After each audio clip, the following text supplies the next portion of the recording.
नमस्कार. PM Gaikwad channel मध्ये आपलं स्वागत आहे.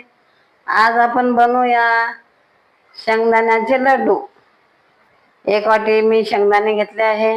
वजनानं पण घेऊ शकता, आपण मापानं पण घेऊ शकता. गूळ थोडस जास्ती घ्यायचं असते, 1 वाटीपेक्षा थोडस जास्ती आहे. चला मग बनवायला सुरुवात करूया. गॅस पेटूया, तवा ठेवूया, तवा गरम होऊ देऊया. आपला तवा गरम झाला आहे. 1 वाटी शेंगदाणे आपण भाजून घेऊया.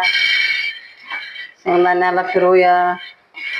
4 ते 5 मिनिट लागत आहे आपल्याला शेंगदाणे भाजायसाठी.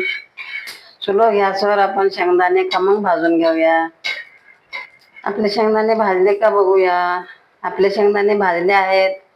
शेंगदाण्यावरचा शिलटा कसा निघत आहे. आपण गॅस बंद करूया.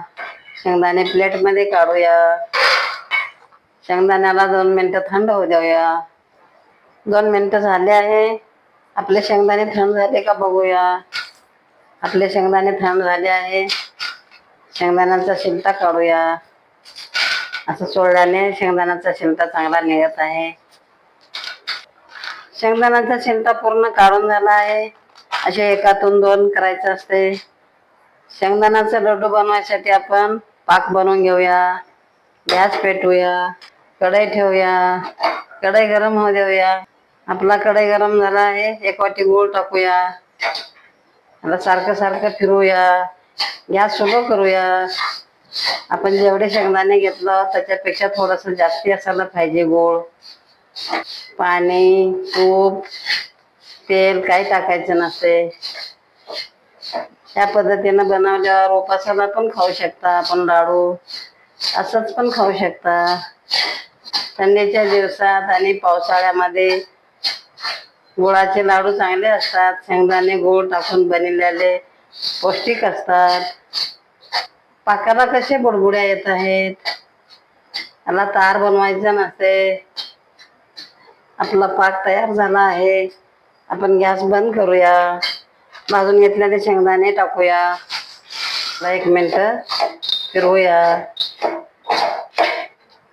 मिक्स करून झाला आहे. आता प्लेट मध्ये काढूया.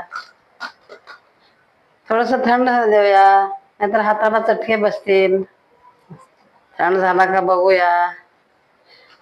थोडं थंड झाला आहे. आपण लाडू बनवायला सुरुवात करूया. या पद्धतीनं सर्व लाडू बनवून घेऊया. किती छान आला आहे आपला लाडू शेंगदाण्याचा. आपल्याला जेवढ्या साईजचे बनवायचे आहेत त्या साईजचे आपण लाडू बनवूया. आपले पूर्ण लाडू बनवून झाले आहे. ह्या पद्धतीनं बनवल्यावर वयस्कर माणसं पण खाऊ शकतात, छोटे मुलं पण खाऊ शकतात, मोठे पण खाऊ शकतात. थंडीच्या दिवसात खाल्ल्याने पौष्टिक असतो. पावसाळ्यात पण खाऊ शकतात, उपासाला पण खाऊ शकतात. ह्या पद्धतीनं लाडू बनवून पहा, खाऊन पहा. जर तुम्हाला हा व्हिडिओ आवडला असेल तर व्हिडिओला लाईक करा. असेच आणखी व्हिडिओ पाहत राहण्यासाठी चॅनलला सबस्क्राईब करा. धन्यवाद.